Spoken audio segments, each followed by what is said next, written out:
A young broken controller learned of a special anime called The Tournament of the Gods. Because his local VHS store never knew the difference between kids animation and adult animation. Still having the VHS now, along with a few others.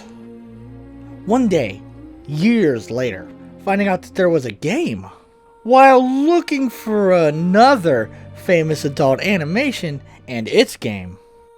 Now, when going down the rabbit hole, sometimes this is what you find. Somewhat literally this time. Toushin Toshi 2 is a gritty medieval epic trapped within an H game. Released in 1994 on PC and actually being a part of the world of Rance, originally a trilogy, until Toushin Toshi 2 by itself was released onto the 3DS in 2016. Called Toushin Toshi Girls Gift, only playable in Japanese as of this recording, hitting all the same story beats with a little bit less adult content and a new art style. But we're talking about the original today, with 90s anime artwork being one of my favorite art styles. In anime usually being a little darker just from the shades they use, bringing a certain kind of tone.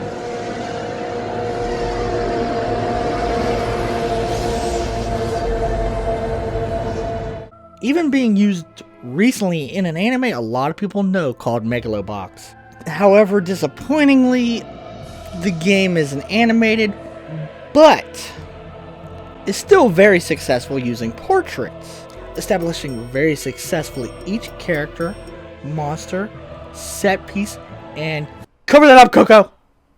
Oh no! The OVA I originally watched, on the other hand, is very well animated for the time, so I will use some of the OVA throughout the video, because damn, it's kinda cool. A dungeon crawler, a lot like Lightning Warrior Rada or a Brave Soul, even a Sakura dungeon. Or for those of you who are less cultured than I, how about a Shimigami Tensei or a Bard's Tale? Toushin Toshi 2 has a lot of things going for it, with decent dungeons, interesting monsters to face, and a lot of mechanics. Multiple magic skills to counter enemy weaknesses, capturing mechanics, sword techniques, and everything utilizing stamina or your SP meter, dictating everything you do. Without SP you can't act. When you run out, you have to use items or rest during combat to fill your stamina. For certain builds, sword skills are some of the most powerful, but you only get so many a day. 10 per day, so make them count. It gets refilled when you rest, but for a good portion of the game, that pushes time forward, and that's the last thing you want to happen, unless you're ready.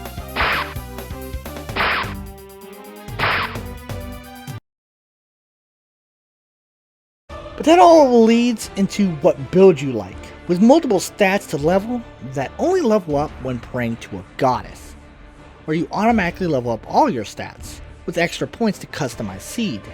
To your preference, strength, magic, crit, all the RPG standards. Kind of like Shimigami Tensei.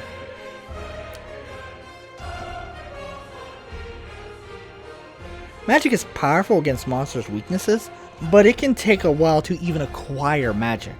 I went with a strength crit build, using magic weapons as my counters, even later dual wielding.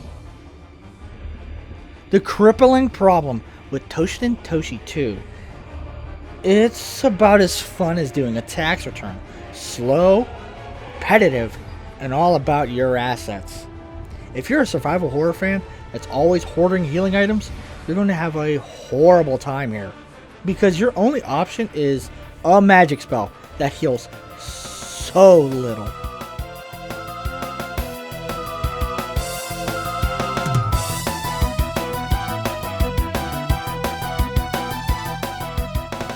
So you'll be using healing items, so you have to buy it in bulk like it's a Costco. After every battle, constantly using cheap items to heal up to full. Inside of combat though, you'll be using only the most expensive ones for crucial moments. Then you have the rest of your assets, like weapons, armor, rings, monster girls to tame. Wait. We have a Pokemon mechanic of actually trying to catch them all. Getting an S&M rope that only works if their HP is below 5. Being sellable at our local merchant. I'll buy it at a high price. After getting a house later on, you'll be allowed to buy them back and bring them on your adventures as extra damage. But they don't level up, so capturing the strongest monster gal is very important to increase damage. But don't get too excited, you have no control over what they do. And not all the girls attack. Some do nothing at all. Magic does have more uses than attack spells. You have multiple magic support skills like ban item, ban magic, that are active for the entire fight, which can be amazingly, crucially good, or absolutely crippling, especially when an enemy can only be hit with magic and you ban it, believing that would be the smart idea. Routes can even affect your build, like joining the Hanwha sect, a cult, allowing you to class change to a Hanwha Crusader, and gain the ability to use magic early, but you have to give them 10% of everything you get after every battle, and make the Kalar your enemies. But fuck Hannies. Quite literally in some games. We like Kalar around here, so I went the other route, and befriended one of the cute elf girls with diamonds on their forehead. All these mechanics are used for the dungeons, each floor having their own obstacles, puzzles, traps, you name it. One of the combatants in the tournament is always trying to use underhanded tactics like kidnapping, murder, stabbings, so an entire dungeon floor revolves around that. Another involving talking to a fortune teller who knows where the key is through her readings, and you have to do all of her side quests so she allows you to progress. Even knocking rafts into place so you can use them as a bridge to get extra items, or avoiding a possibly hard boss fight, unless you're a scumbag like me. Considering all the assets we have some that are downright abusable, like revival coins and manga meats. They give you full health, allowing you to beat down even the late game encounters, like this tentacle beast, way before you're even supposed to try.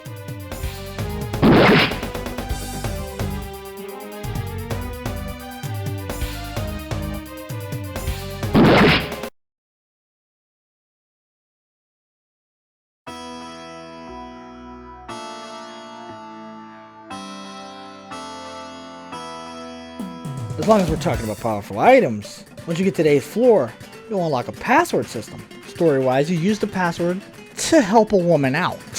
But we will use the password system for other things than getting our worm wet, and substances other than tequila. Very powerful gear is hidden behind this password. And if you look in the description below, you can look up the walkthrough, having a couple, if not all, of the passwords. Then with skills like sword art and magic art buffing our aforementioned attributes, utilizing this with our multiple sword techniques, already being some of the most powerful attacks. Late game just becomes buffing up at the beginning of every fight, since if a sword has an affinity of ice, fire, or even killing human or Oni, you have to activate it. You won't lose a turn for this, but you will lose a turn for each buff though, like using both sword arts for a 50% damage increase, then smashing the attack button, or spamming sword skills. Same idea with spells, because we have multiple magic arts as well. Now, for everything I've said, it doesn't sound like I'm recommending this game for its gameplay. Well then, why would I be doing this video, you ask? Well, because of the story. What? The story of my hentai game? Shut the fuck up. Right, well, let's get to it. Seed Cashima, our hero, is kind of a waste of potential. The son of a great warrior, become a member of the Misuhara Dojo, where he meets the love of his life, Hazuki, the dojo master's daughter and the second strongest fighter next to Villainous, the man she's arranged to marry, unless Seed can prove himself in the Toushin Toshi tournament with help from the best girl, Selena, the main character's father's old traveling companion, and our stepsister. What are you doing, step bro? being our Corey Chase and our partner because the tournament's rules state if you're not a female participant, you must have a female partner for, well... さあ、抱きなさいよ。私だって敗者のパートナーがどうなるかぐらい知ってるんだから。And she will train you to win this dark tournament. A dark tournament, not that one. Or by its other name, the Tournament of the Gods. Not that one either! Starting an incredible tournament arc, meeting all of the key players, from shopkeeps, rivals, and their partner, each with their own personalities and stories to tell. From sneaky villains to heroes here fighting for good, and just about everything in between. All of them fighting to become Toushin, powerful warriors with the privilege to do anything they want within these walls. From having any woman いらっしゃいませ、東進様。さやかちゃん、今日も可愛いね。 to having any object they desire. Well, that's not on the black market, of course. Having the tone of a goblin slayer hentai, with more emphasis on the higher level demons with demon kings and angels, bandits, slug demons, tentacle monsters, and monster girls rather than goblins. The true depth of the Tournament of the Gods comes from its characters. From every person you talk to every combatant you meet. There's nothing but heavy hitters around here. Let's start talking about them.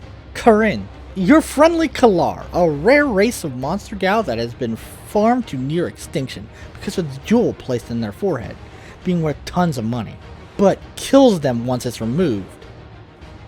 Seed is her only human friend and willing protector, so she is found because of Seed's mistakes, the next time you meet being her last, showing you how evil this world is. But in her final moments, she gives you her magical power to protect Seed from her powerful captors.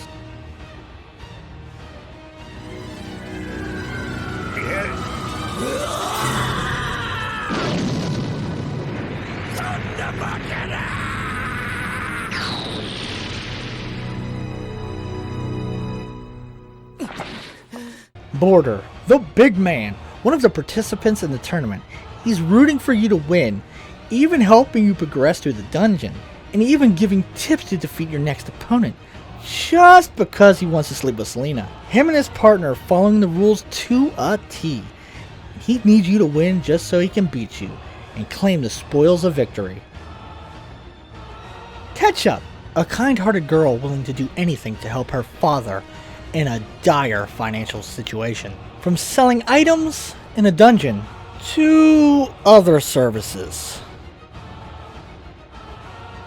Diana, being a somewhat ally to Seed by supporting him in the background, believing him to be the dark horse of the tournament, traveling through the dungeon with you, being absolutely untouchable, and discovering something really dark down here, but I can't see that playing into our future.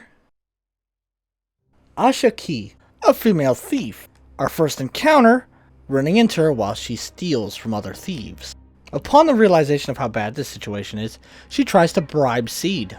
And because this one time we decided not to follow our dick, she becomes a close friend and starts to grow feelings for him, telling us all about her dark past and giving us a decision to make. Hazuki, daughter of instructor Mizuhara and the heiress to the Mizuhara Dojo, an extremely talented martial artist and swordswoman, being Seed's love interest, even passing on her birthright, the powerful Mizuhara wind sword, to her beloved Seed after challenging him to a duel, being one of the most powerful of the Mizuhara Dojo.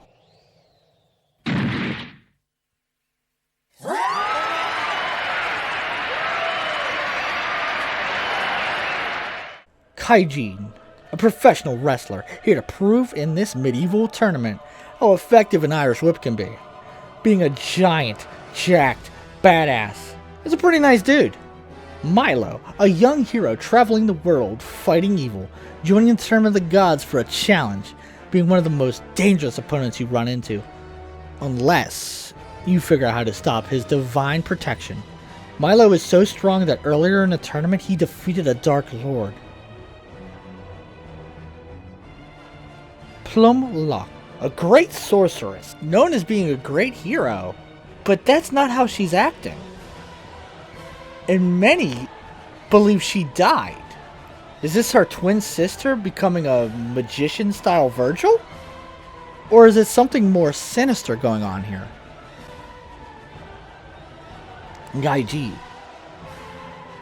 a samurai on the run and constantly tracked by ninjas, including a very attractive one. All for him falling in love with the princess.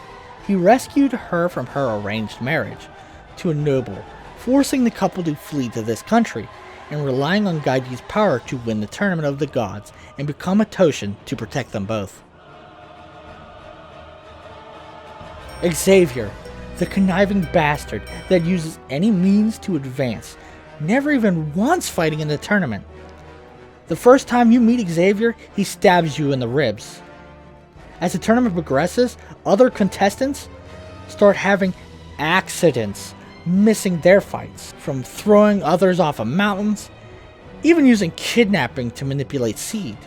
Seed may have to risk everything to overcome this threat, even breaking some rules himself. Villainous, the villainous rival of Seed, trying to take the dojo and Lady Hazuki from you. The strongest swordsman in the tournament, and your reason for even trying to become a Toushin. To defeat him and take Hazuki as your wife is all that matters. Wielding 2 swords and having techniques that far surpass yours, he sure is a terrifying opponent to go up against. But Diana may have a plan. You give her something, and she'll help you out. All these characters living and thriving in this world of cruelty. One of the things I didn't talk about in my Sengoku Rance video is how dark the storylines were. And this is so much darker. You have a sin meter, dictating how you act. After every tournament champion you defeat, you have a choice to make, costing Seed a little bit of his humanity with each choice. Spoilers ahead. Even some of the good choices have sad consequences. Like our sorceress Plumlock, she's been dead since before the tournament started, being turned into an undead sorceress, being mind controlled by a necromancer to enter the Tournament of the Gods. After defeating her, she dies alone in a room begging you not to see what happens to her. Being a real hero and saving her partner before she dies, for good this time. And one of the worst is what happens to our precious Japanese princess, choosing to take the heavily trained Konachi's Sazuki's bribe. She'll give us a mission. When we win, take the princess's virginity, with some devastating results. These 2 stories are but small chapters of a much bigger tale. But even so, they're built up from the moment you enter the Toushin Toshi tournament, with love and care, following each of their stories through a show doing updates on each, having epic battles, close calls, even random tournament members running into you while you're in a dungeon, with well-defined characters and motives. After everything, Seed Cashima defeats villainous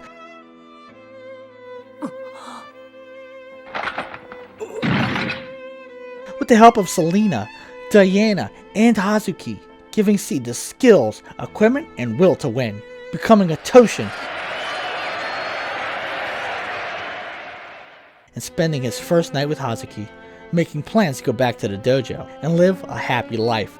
After meeting the mayor for dinner and becoming a Toushin, then we're cruelly reminded how evil this world is, being drugged and taken advantage of by the mayor, infecting Seed, making him what all Toushin become, an angel eater, taking away your humanity and devouring angels for greater power.